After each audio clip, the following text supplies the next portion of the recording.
নেপালের প্রাকৃতিক সৌন্দর্য এমনিতেই মন কাড়ে, কিন্তু এখানে এমন কিছু স্পট আছে যেগুলো ভ্রমণকে করে তোলে আরও স্মরণীয়। আজকে আমরা ঘুরব hand statue, Phewa lake, Gupteshwar Mahadev এবং হ্যাঙ্গিং ব্রিজ। তাহলে শুরু করা যাক আজকের ব্লগ।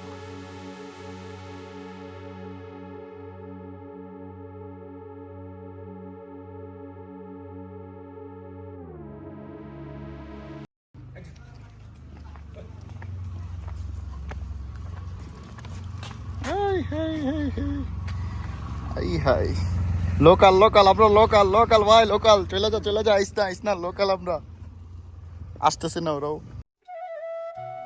আসসালামু আলাইকুম, আমি তাওহিদ। আজকে প্রথম গন্তব্য পোখারার হ্যান্ড স্ট্যাচু। এটা শুধুই একটি ভাস্কর্য নয়, এটি যেন প্রকৃতি আর মানুষের মেলবন্ধনের প্রতীক। পোখারার এই হ্যান্ড স্ট্যাচু আপনাকে এমন অনুভূতি দেবে যেন আপনি পৃথিবীর সীমানা ছাড়িয়ে আকাশের সাথে হাত মেলাচ্ছেন।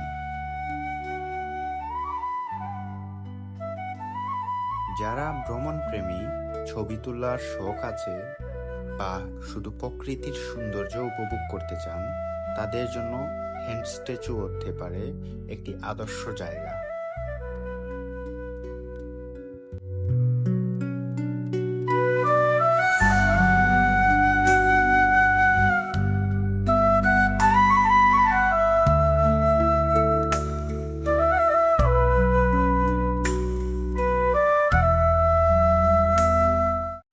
তারপরের যাত্রা ফেওয়া লেকের পার্কে।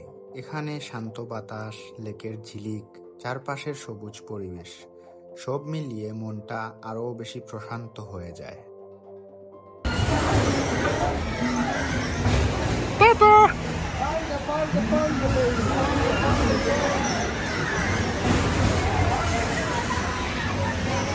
ও ভাই, এটা তো এপিক ভাই। ও না ভাই, আমার এইমাত্র খায় আসছি ভাই।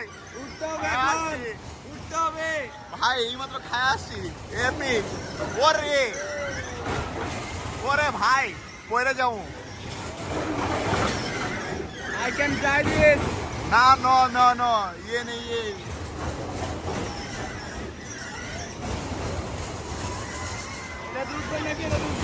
না এটাতে উঠবো না ভাই, ইচ্ছা করতে না না এইটাতে উঠবো না, এটা রিস্ক লাগবে। নৌকাও না, ওইটাতে বড় ওইটাতে উঠবো।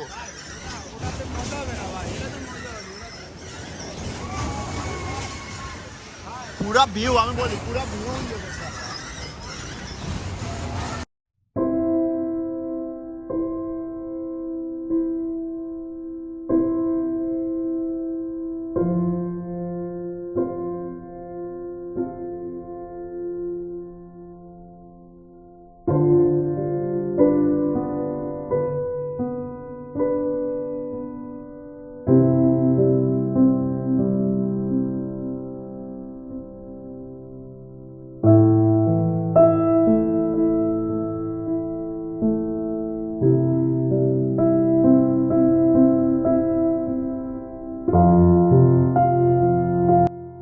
তারপর আমরা এলাম রহস্যময় গুপ্তেশ্বর মহাদেব কেবে। এটি একটি প্রাচীন হিন্দু মন্দির যা গুহার ভিতরে অবস্থিত। ভিতরের ঠান্ডা পরিবেশ আর পাথরের মাঝে তৈরি প্রাকৃতিক সৌন্দর্য যেন ভিন্ন এক অনুভূতি দেয়। সবচেয়ে আকর্ষণীয় অংশ হলো গুহার ভিতর দিয়েই নেমে আসা বিশাল জলপ্রপাত। বাইরে যেটা ডেভিস ফলস নামে পরিচিত, ভিতরে সেই জলপ্রপাতের রূপ যেন আরো রহস্যময়, আরো ভয়ঙ্কর সুন্দর।